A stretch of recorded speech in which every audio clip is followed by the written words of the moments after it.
কি গো গিন্নি, এটা কিসের ফর্দ? কোনো অনুষ্ঠান হবে নাকি? বিয়ে হবে গো। বিয়ে? কার বিয়ে? ভগবান শিবের সাথে দেবী পার্বতীর বিয়ে। সামনে শিবরাত্রি, মনে নেই? হ্যাঁ, তা মনে আছে, কিন্তু এই ফর্দটা কি জন্য গিন্নি? আমি শিবরাত্রির দিন বিকেলে বাবার মাথায় দুধ ঢালতে যাব, তাই তোমাকে আগে থেকে লিখে দিলাম কি কি লাগবে। সব আগে আগে নিয়ে আসবে। হ্যাঁ, দেখি কি লেখা আছে। দুধ 1 সের, গঙ্গা জল, নারকেল, ঘি, মধু, দই, সন্দেশ, রসগোল্লা, আকন্দ ফুলের মালা, ধূপ, মোমবাতি, 108টা বেলপাতা, ধূত্র ফুল, নীলকণ্ঠ ফুল, লাল পাড় সাদা পাটের শাড়ি। ওরে বাবা, এত কিছু! হুম, এখন ওরে বাবারে মারে কিছু চলবে না, চলবে না। আর আগে থেকে লিখে দিয়েছি, আমি কোনো বায়না শুনবো না। হ্যাঁ, যদি না নিয়ে আসো তাহলে কিন্তু চলে যাব। হ্যাঁ, বলি, শিবরাত্রির দিন তো মেয়েরা বাবার মাথায় দুধ জল ঢালে বাবার মতন স্বামীর কামনায়। তা আমি তোমার স্বামী তো উপস্থিত, তাই এত কিছু। তোমার মঙ্গল কামনায় গো। তুমি আর বাড়তি কথা বলবে না, যা বলেছি সেদিন নিয়ে আসবে। হ্যাঁ, বেশ বেশ, ঠিক আছে বাবা, ঠিক আছে।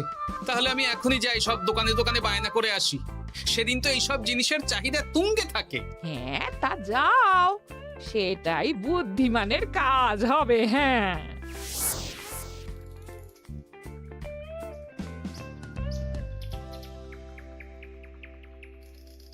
আরে এই তো পুটির বাবা, সকালে রাজসভায় গিয়েছিলে কিন্তু তেমন কোনো কথা হলো না। হ্যাঁ গোপাল দাদা, এখন কি যে করি।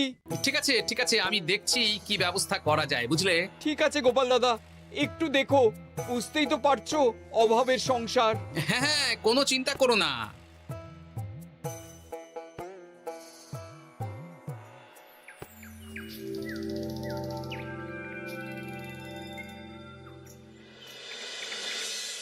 আচ্ছা, আজ তাহলে শিবরাত্রির আয়োজন নিয়ে আলোচনা হোক।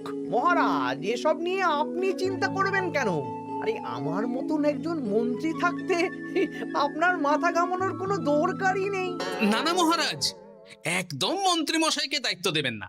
উনি প্রত্যেকবার দায়িত্ব নিয়ে সব তালগোল করে দেন, আর সব শেষে বলেন আমার ভুল হয়ে গেছে, আমাকে ছেড়ে দিন। এই গোপাল গোপাল, একদম বাজে কথা বলবে না। আমি এখন ভালো হয়ে গেছি। ভালো না কালো? মহারাজ মহারাজ, আপনি আমাকে দায়িত্ব দিন, আমি সব সামলে দেব। সব কাজ সবাই মিলে করলেই তো ভালো। পুজো পাঠের দায়িত্ব আমার, বাকি আমি জানি না। সে ঠিক আছে, কিন্তু পুজোর জোগাড় অনেক দায়িত্ব, সব হিসেব করে কেনাকাটা করতে হয়। সবচেয়ে বড় ব্যাপার, তার জন্য সৎ হতে হয়। আমি কি অসৎ নাকি? আমি সব দায়িত্ব নেব। না, আমি নেব। আমি নেব। আমি। আহ, চুপ চুপ, একদম চুপ। গোপাল দায়িত্ব নেবে না মন্ত্রী, সেটা তো বিচার করতে হবে। কিভাবে বিচার করবেন মহারাজ? হ্যাঁ, একটা বুদ্ধির পরীক্ষা নেওয়া হবে। আমি এখন গোপালের চেয়ে অনেক বুদ্ধিমান হয়ে গেছি। তাহলে তো ভালো, তুমি গোপালের বুদ্ধির পরীক্ষা নাও। যদি গোপাল জিতে যায় তাহলে গোপালই দায়িত্ব পাবে, নইলে তুমি। ঠিক আছে, আমি এক্ষুনি প্রশ্ন করছি। হ্যাঁ হ্যাঁ, করুন করুন। হ্যাঁ, এমন কি জিনিস যা তুমি যতই খাও পেট ভরবে না? বাবা, মন্ত্রী কি প্রশ্ন করলে! গোপাল, বলো বলো বলো। এবার জমবে মজা। বেশ, তাহলে বলি। হ্যাঁ, বলো বলো। উত্তর হলো বাতাস। যতই খাও পেট ভরে না। গোপালের কি বুদ্ধি! ও মন্ত্রী মশাই, গোপাল তো প্রথম দানেই বাজিমাত করে দিল। হ্যাঁ, প্রথমটা তো সহজ ছিল। ঠিক আছে, এতই যদি বুদ্ধিমান হও তাহলে আরেকটা পরীক্ষা দাও। হ্যাঁ মন্ত্রী, বলো। এবার আপনারা একটু অপেক্ষা করুন, আমি আসছি।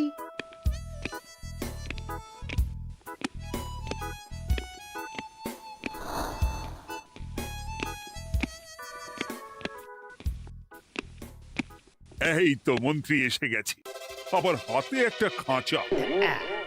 এই নাও গোপাল, এই খাঁচায় একটি অদৃশ্য মুরগি আছে।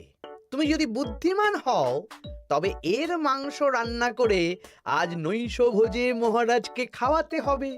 যদি না পারো, দায়িত্বের দও পাবে না। বেশ, তাহলে দিন, আমি রাতেই আসছি, রান্না করে নিয়ে আসছি। আপনারাও সবাই হাজির থাকবেন কিন্তু।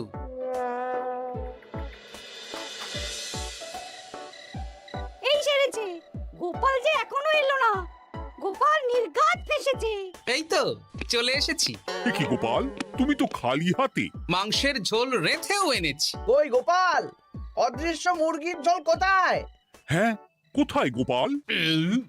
আহ, মহারাজ, অমন সুস্বাদু মুরগি আমি আগে কখনো খাইনি। আমি সেটা রান্না করে রাজপ্রাসাদের প্রধান ফটকের বাইরে রেখে এসেছি। মস্করা হচ্ছে? চলুন তো গিয়ে দেখি। হ্যাঁ, চলো তো।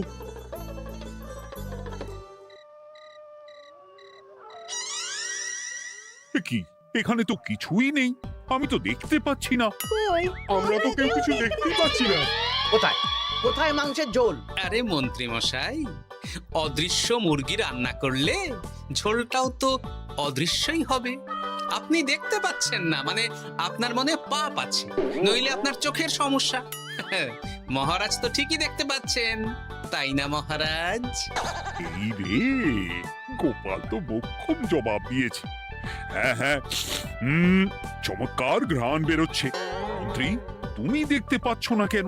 ইয়ে না, মানে ঠিক আছে, ঠিক আছে, পাচ্ছি, দেখতে পাচ্ছি। একটু ঝাপসা লাগছে, মনে হয় চোখ দেখাতে হবে। তার মানে গোপাল তো মন্ত্রী মশাইকে পর পর দুবার হারালো। আর একটা সুযোগ দিন মহারাজ, শেষ সুযোগ। বেশ, দিলাম। গোপালের কিন্তু বিশাল বুদ্ধি। মন্ত্রী, দেখো তো তুমি পারো কিনা, আর এটাই শেষ সুযোগ।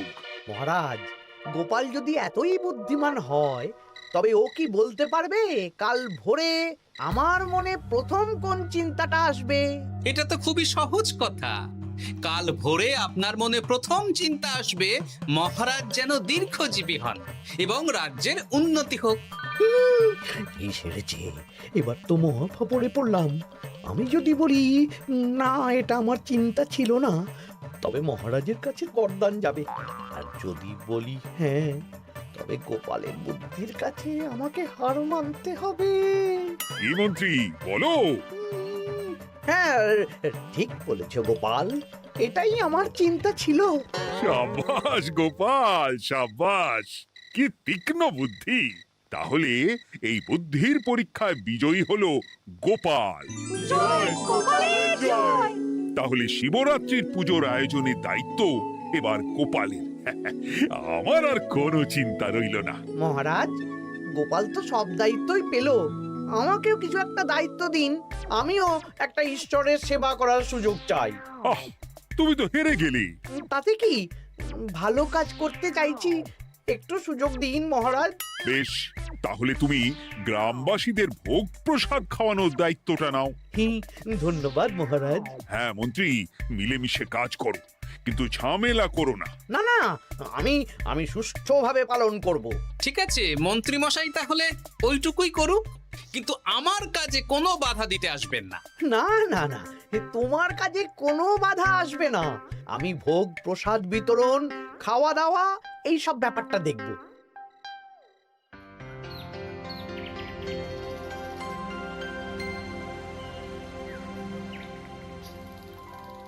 বলুন মন্ত্রীমশাই, সকাল সকাল ডেকে পাঠালেন। শোন বটা ঘটা, এবারে শিবরাত্রি উপলক্ষে যে ভোগ প্রসাদ জনগণের উদ্দেশ্যে বিতরণ হবে, তার পুরো দায়িত্বই আমার। তাতে কি, মহারাজ আয়োজন করেন আর সব রাজ্যবাসী বিনামূল্যে খেয়ে যান। সেই প্রথা এতদিন চালু ছিল, কিন্তু এবার একটু অন্যরকম হবে। কিরকম কিরকম? তোরা দুজন আমার নাম করে সব গরিব প্রজাদের কাছ থেকে ভোগ খাওয়ার জন্য চাঁদা তুলবি। শিব পুজোয় চাঁদা? হ্যাঁ দাদা, না মানে ঘটা, খুব সামান্য। বাড়ি আর দোকানগুলোয় যাবি আর মাথা পিছু 1 আনা করে তুলবি, কেমন? বেশ, তারপর বলবি ঢালাও খাওয়ানো হবে, এলাহি আয়োজন। আচ্ছা ঠিক আছে। তবে ভুল করেও কোনো রাজসভাসদদের বাড়ি থেকে বা মান্যিগণ্যি লোকের বাড়ি থেকে এই চাঁদা তুলিস না যেন। না না, বুঝতে পেরেছি, তুলবো না। বলবি সারা রাত পুজো হবে, পরের দিন সকালে হবে প্রসাদ বিতরণ। কেমন?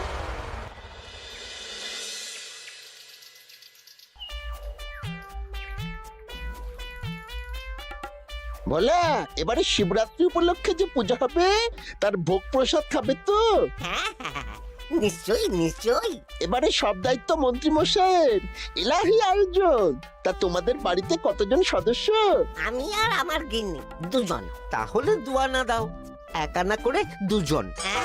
আবার অর্থ দিতে হচ্ছে? হ্যাঁ, এলাহি আয়োজন, তাই এই সামান্য অনুদান। আচ্ছা বেশ, এই নাও দুয়ানা। চিন্তা করো না ভোলা, এমন খাওয়ানো হবে না। রাতের বেলা শিব পুজো আর পরের দিন সকালে জীব পুজো। বাবা বাবা বাবা, সব দোকানে দোকানে আমি যাচ্ছি, আর তুই লোকজনের বাড়ি বাড়ি যা। বেশ। রে, কত হলো? অনেক হয়েছে মন্ত্রী মশাই, এই দেখুন। বাবা বাবা বাবা, এক আনা করে নিয়েই তো থলে ভরে গেছে।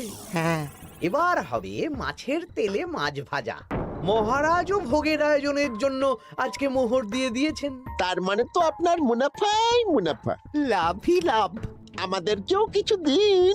দেব দেব, এখনো কাজ বাকি আছে।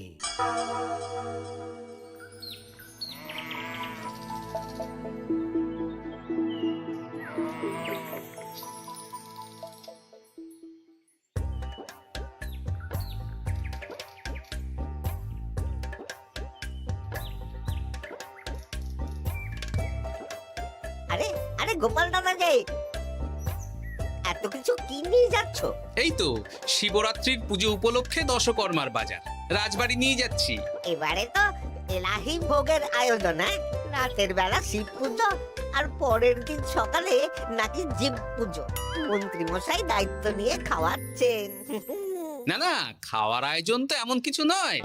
আমি যতদূর জানি ওই খিচুড়ি, আলুর দম, ছেঁচড়া, পায়েস, চাটনি আর একটা করে মিষ্টি।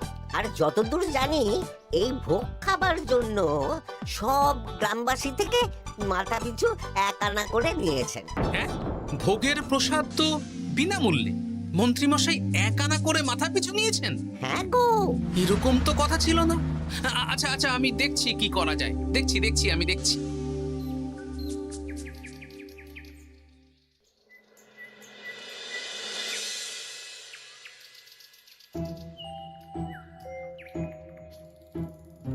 ভায়া, বলছি তোমার কাছে মন্ত্রীমশাই এসেছিলেন? হ্যাঁ, চালের বায়না করে গেলেন। তা কি চালের বায়না করলেন? খুবই সাধারণ চাল, আমার দোকানে সবচেয়ে কম দামি চাল বলতে পারো। সে চাল তো আমি পুজোর দিন পাঠিয়ে দেব বলেছি। আচ্ছা, কেনাকাটার রসিদপত্র? না না, সেসব হয়নি, শেষে দেব। শোনো, মহারাজের আদেশ, মন্ত্রীমশাই যে চাল বলেছেন তার থেকে 5 গুণ উৎকৃষ্ট মানের চাল দেওয়া চাই। যে চাল রাজা বাদশারাও খুব কম খান, সবচেয়ে দামি চাল। আচ্ছা, আর ডাল? ওটাও 1 নম্বর মানের সোনামুখ দেবে। বেশ। মন্ত্রীমশাই যা যা বায়না দিয়েছেন পরিমাণ এক থাকবে, শুধু জিনিসপত্রের মান বাড়বে। ঠিক আছে? আচ্ছা ঠিক আছে। আর একথা মন্ত্রীমশাইকে জানানোর দরকার নেই, শুধু মোহরটা ওনার কাছ থেকে আদায় করে নিন। যেদিন খাওয়ানো হবে সেদিন বিকেলে যাবে, মানে শিবরাত্রির পরের দিন বিকেল। বেশ।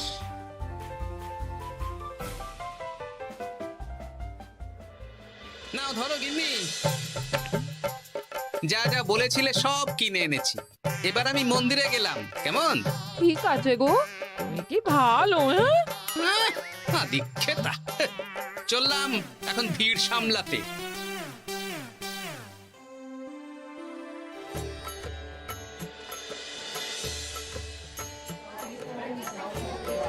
একটু সারিবদ্ধভাবে দাঁড়ান, আপনারও সুযোগ আসবে। বাবা কাউকে ফিরিয়ে দেবে না। দেখো মন্ত্রী, দেখো গোপাল কি সুন্দর ভিড় সামলাচ্ছে। ওকে তো এই জন্যই দায়িত্ব দেওয়া।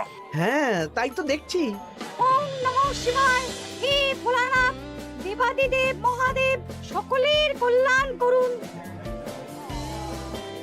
জয় দেবাদিদেব মহাদেবের জয়। হে ভোলেনাথ মহেশ্বর, মঙ্গল করো বাবা। জয় বাবা ভোলাদেব মহেশ্বরের জয়। তা তোমার শরীর এখন কেমন? এই তো বেশ ভালো আছি। সবই তোমার জন্য। তুমি না সাহায্য করলে ওই ওষুধ আমার পেটেই পড়তো না। না না, আমি তো নিমিত্ত মাত্র, সবই মহাদেবের ইচ্ছে। জয় বাবা মহাদেবের জয়। চলি গো। কাল ভোগ খেতে তাড়াতাড়ি চলে এসো।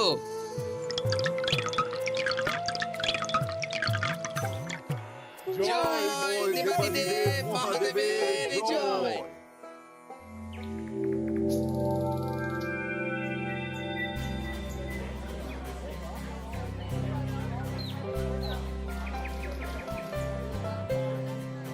সত্যি মন্ত্রী মশাইয়ের ভোগের প্রসাদ পেয়ে মনটা ভরে গেল।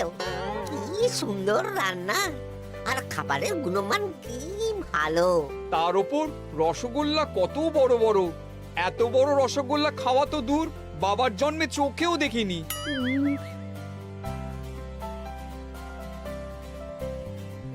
এই সেরেছে।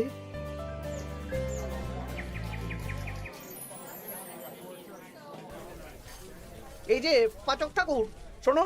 বলুন মন্ত্রী মশাই, আজ আমি খুব খুশি। কেন? আপনি মহান। কেন? মানে আপনি যে চাল পাঠিয়েছেন সে চালে রান্না করা আমার স্বপ্ন ছিল।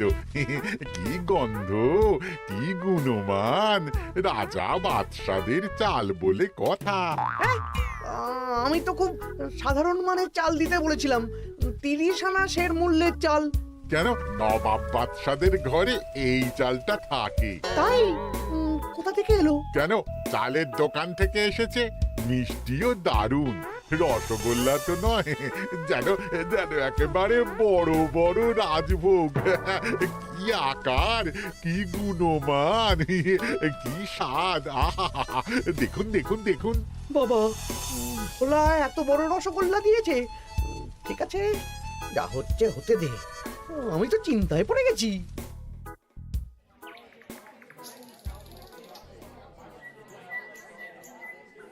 মন্ত্রী, তুমি কি করেছো?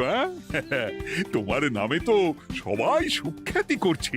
না না, এই আর কি।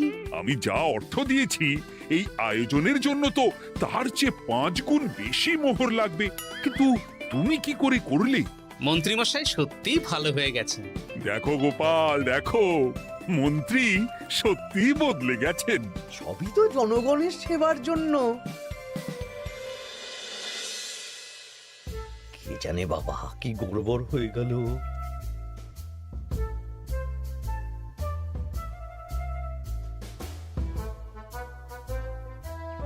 মন্ত্রী মশাই, বকেয়া পাওনা নিতে এলাম। আপনার মোট হয়েছে চালের 350 মোহর, মুগ ডালের 250 মোহর, আর মশলাপাতি 100 মোহর। হ্যাঁ, বলো কি? মন্ত্রী মশাই, ওই আপনার মোট বকেয়া 300 মোহর। আর আমার এই 150 মোহর। হ্যাঁ, চলুন মহারাজ, একটু মন্ত্রীমশাইয়ের বাড়ির দিকে ঢু মেরে আসি। চল। চলুন, ওনাকে গিয়ে ধন্যবাদ জানিয়ে আসি। এই না না না, আরে আরে আমি কি করে দেব? আমি কি চন্দ্রমুখী আলু দিতে বলেছিলাম? আমি কি করে দেব? না না, ও আপনাকে দিতেই হবে। হ্যাঁ, কি বলছো মন্ত্রী? তুমি এত ভালো কাজ করেছো, এত বড় মুখ করে সকালে বললে যে সবই জনগণের সেবার জন্য। আরে আমি কিভাবে জানবো যে এত খরচ হয়ে যাবে? কেন মন্ত্রীমশাই, আপনি তো গ্রামবাসীদের থেকে অর্থ নিয়েছেন, মাথা পিছু 1 আনা করে। হ্যাঁ, মানে এই সব তো কথা ছিল না। এই সেরেছে, গোপাল কি করে জেনে গেল? এসব কথা কি আর চাপা থাকে? আর সেই জন্যই তো আপনি ভালো মানের খাবার খাইয়েছেন। সত্যি তো, যে মানের খাবার খাওয়ানো হয়েছে তা কৃষ্ণনগর কেন, আশেপাশের কয়েকটা নগরের লোকও এই জিনিস চোখে দেখেনি, আর তাই তুমি অর্থ আদায় করেছো। না মানে, আমি বুঝতে পারছি না, আমার অনুমতি ছাড়া এগুলো হলো কি করে? মন্ত্রী মশাই, বকেয়া পাওনা দিন, নইলে খারাপ হয়ে যাবে বলে দিচ্ছি। হয়ে গেল, আমি ভিখারি হয়ে গেলাম। অগিন্নি, মোহরের থলেগুলো নিয়ে এসো, গয়নাগাটি নিয়ে এসো। আমাকে পথে বসিয়ে দিল। কে কে আমার এত বড় সর্বনাশ করলো? আমি মন্ত্রী মশাই, আমি। আপনি যখন চাঁদা তুলে ভালো খাওয়াতে চাইছেন, তাই সবচেয়ে ভালো খাওয়ানোর ব্যবস্থা করে দিলাম, তাও আবার আপনার ঘাড় ভেঙে। আমার সর্বনাশ হয়ে গেল।